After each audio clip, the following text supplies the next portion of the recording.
Attorney Lewis Haskell, and I am in sunny Negril, Jamaica, getting body and soul ready for tax season. And I am looking forward to this tax season because although we will be doing everything differently this year because of COVID, we will still be doing it, and we will be able to serve all of our clients as we always have.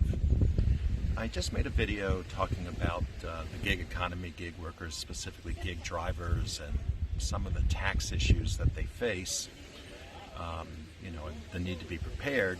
In this video, I want to talk about the good side at tax time of being a gig driver. And that is you get to claim all of your expenses. And so it's important that you know what they are because you have a partner in all of this, and you have a big partner. I was just explaining in my other video about self-employment tax, where the government takes over 14% of all your profits.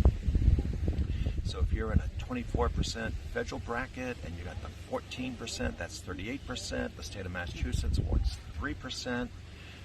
So where am I? That's 43% of your profits go to the government. You've got a partner.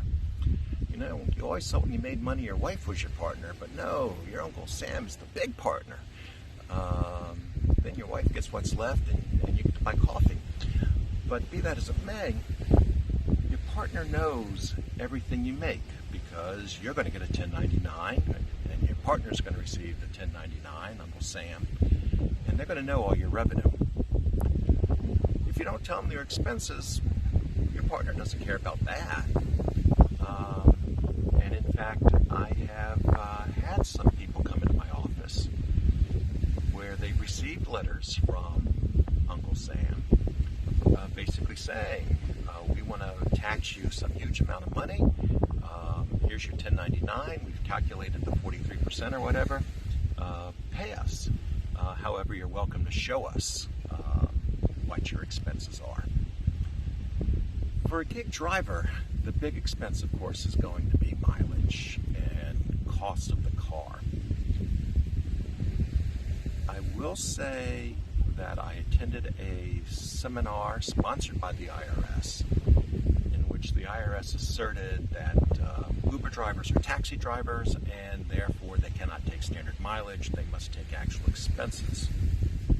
This is the only place, however, where I've seen that.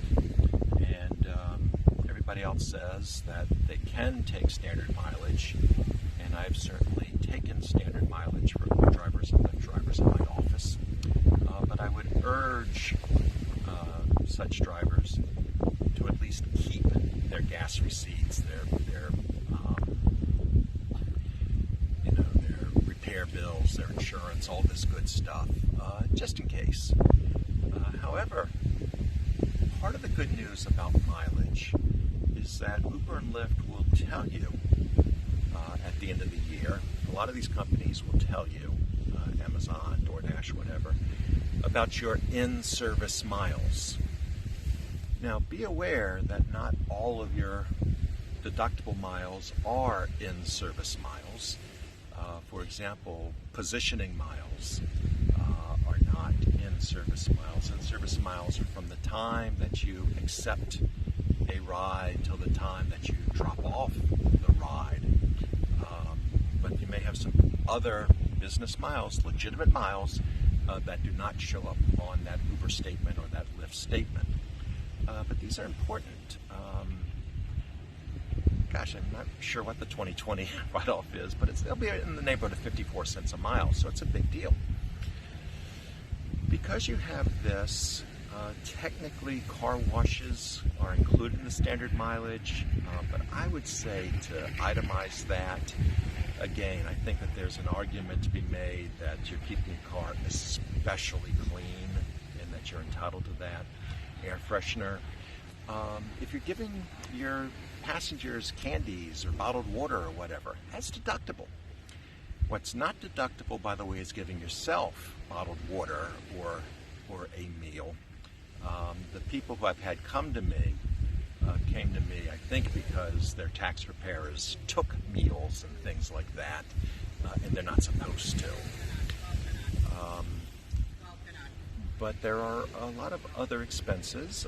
Your excise tax, you get to prorate some other things. You do have to differentiate between personal and business miles, so do keep your total mileage. And try to keep a log. There are good apps for these things. But if you come in and you're prepared, you will find that you will be able to write off actually more than 50% of what you take in. And that becomes a big deal when you have a 43% partner. So please keep good records and be safe and be strong. And I look forward to seeing you during tax season. Thank you.